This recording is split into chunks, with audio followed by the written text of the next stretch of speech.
everyone, it's us. We're doing the Dallas Cowboys Cheerleader, Making the Team, Season 15, Episode 2, Unexpected. John, you've been working on the episode summary. Do you want to share what the episode's about? Girls cried. Yes.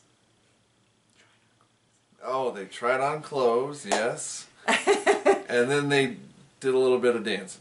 Yeah, so we were watching the show, and I told John that he doesn't have to watch the show. He can just sit in the room with me and play on his phone. And then you got on me about it. I was like, no, they were crying, they tried on clothes, and they did a little dancing. I didn't get on you. I just said, are you paying attention? And you're like, oh, yeah. So anyway, but that is a good summary for the show. I am so happy they did this season this year. I was really bummed. This is...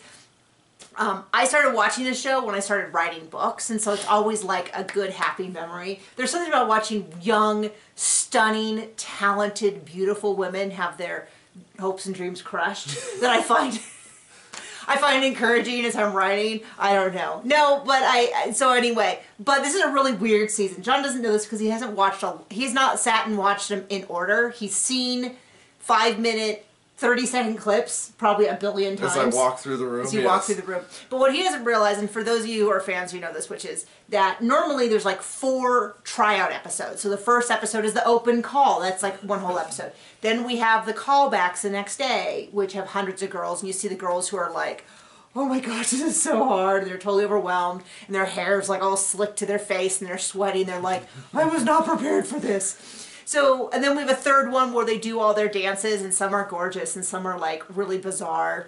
And then they get the final call. There's always like one veteran who doesn't make the cut, and everybody cries and everything. And that's usually the first 3 episodes. So to start episode 1 with them already knowing the dances, and we're down to, what was it, 20 girls? It's don't like, look at me, I don't know. We've lost half the episode. So I feel really bad for them from an editing standpoint because they kind of lost a lot of the meat of the situation. So we're still doing what we do typically, which is you're meeting the girls one by one. They get their little vignettes. This is who I am. This is who they are.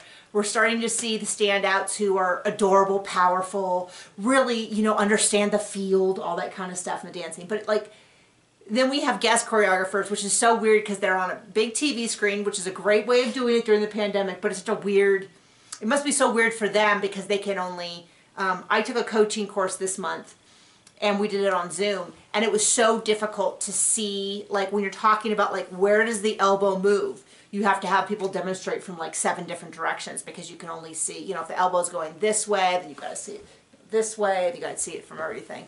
But anyway, and then it's so weird because they're already trying on uniforms. That's normally like episode 5 or 6 or something like that. John, you just don't understand how weird this is. How did you... And then they randomly wear masks and then don't. Yeah, it's weird to me because I thought the purpose of the bubble, from what I understand, we're not doing bubbles in and around here. We're just staying home. But my understanding of how these bubbles worked was the idea is that you go in and then everybody within the bubble can't leave. And you don't have to wear a mask when you're in the bubble, but they're all doing it. But I also wondered if how much of this was like, we've got to look responsible during filming, so we're going to go overboard. Come on, you're Texans. We know you. You're not responsible. You're going to offend all the Texans. But anyway, the point is, I was wondering how much of this is like when we filmed a show, which is now on Amazon Prime. So if you want to look up Knockout, N-O-C-K out. On Amazon Prime in the U.S., you can watch it. That's a show I hosted. But one of the things was when we were going to do something, we were considering talking to a few companies about getting sponsorships for like vehicles, like not cars, but like all-terrain vehicles and stuff. And they just made it really clear, like even before they said yes or no, they were like, just so you know, everybody has to wear helmets. And we're like, ugh. Like everybody has to wear helmets, but because it's kind of like they don't. We're not off-road racing. We're driving around a little manicured ranch. Right. So we were like, 10 miles an hour. If they're in the vehicle, they have to wear a full helmet, which is quite a lot to ask when people are like going to be on TV and they like are wearing visors and hats or something. Anyway, the point being that I was wondering how much of this was like, okay, but if you're going to film it, everybody needs to be 6 feet apart. Everybody needs, because like they would show the girls like getting ready like this.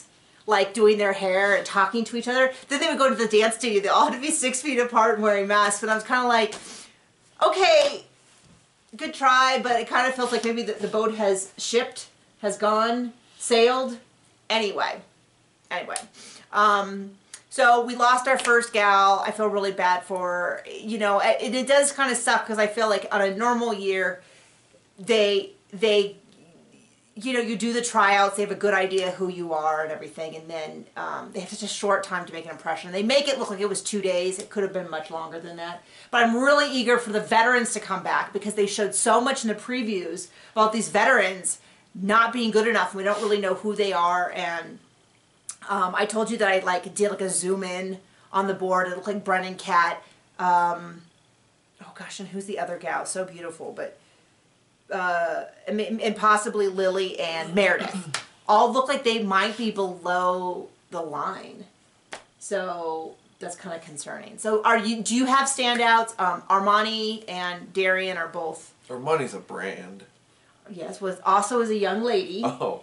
Very cute, spunky, and is one of the early standouts. There's a number of really beautiful girls. Can I admit that I sometimes can't tell the blondes apart? Is that bad? I used to be a blonde, but they're all beautiful, but sometimes they're kind of hard for me to tell apart. I wish that for us, they would just wear big old name tags, and that way every time I saw them, I could remember. Anyway, if you have a favorite, tell me in the comments. Bye!